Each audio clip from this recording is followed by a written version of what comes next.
All right, I'm Jesse with GreenCars, and I'm here at the Oregon Electric Vehicle Association's EV Test Drive event in Portland, Oregon. And I'm here with Tony, who's got a very, very unique EV. So, Tony, what is this? Well, this is a 1914 Detroit Electric, and it comes from, we have it in our museum in Hood River, the Western Antique and Automobile Museum, WAM we call it.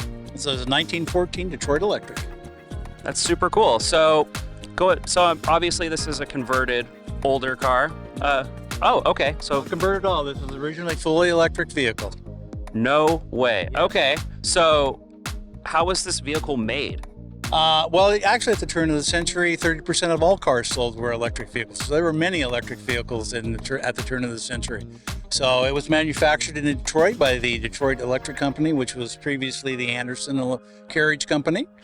It has two battery packs, one in the front, one in the back. Each one would have been nominally 42 volts.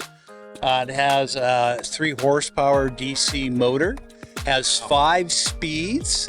Okay. And it was marketed for rich urban ladies because the car was very expensive. In 1914, this car cost $3,200, which is $100,000 in today's money. And it only had a top speed of about 25, which is perfectly adequate for in town. And of course, you had to be urban because in 1914, a lot of the areas weren't electrified yet. I was going to say there wasn't charging stations back then, so that makes perfect sense. There weren't charging stations, but you did have home chargers just like we have now. So yeah. That is very impressive. So how long would it take to charge one of these? This would charge overnight. It'd take about 8 hours. Okay. Wow. Okay. And about how much range do you get? 80 miles. Back then, Wow. it had a range of 80 miles. Only a speed of about 25. That is pretty impressive. Okay. Well, is there any other nuances to this car that you want to point out? Well, it's kind of interesting in the fact that it doesn't have a steering wheel.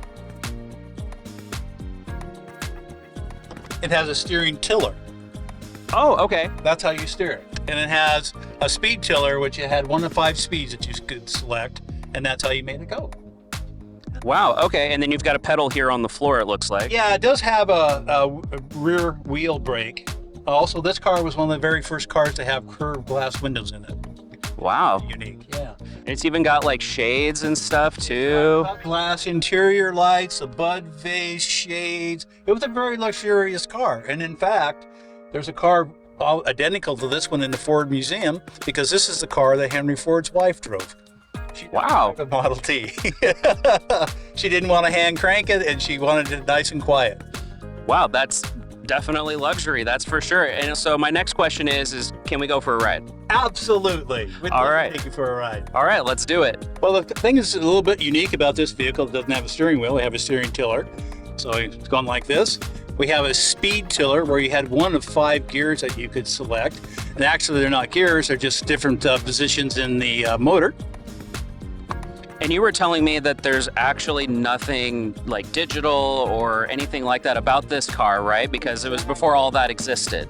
Yeah, definitely before electronics existed. But even though it's an electric car, it's interesting in that all the switching and everything is taken care of mechanically, meaning that there are large plates of copper attached to a dowel, a wooden dowel that rotates with the speed tiller and comes in contact with one or a series of the 10 fingers in this controller. And that's what controls everything. So there are no rheostats, no capacitors.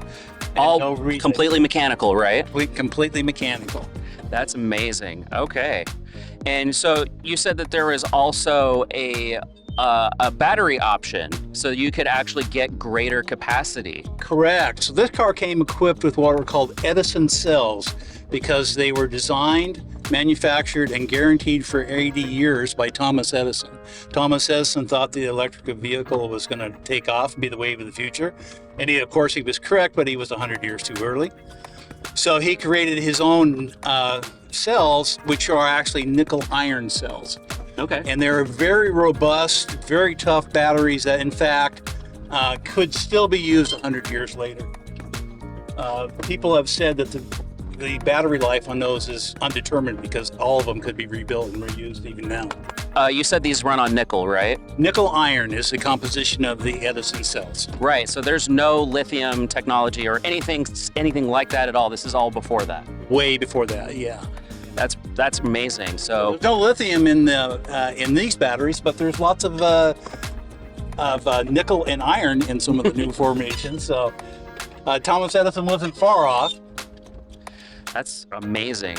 So I imagine the light bulbs in this car are also made by Edison, correct? Well, yeah, they might be. I hadn't thought about that. Here's another little interesting aspect of this.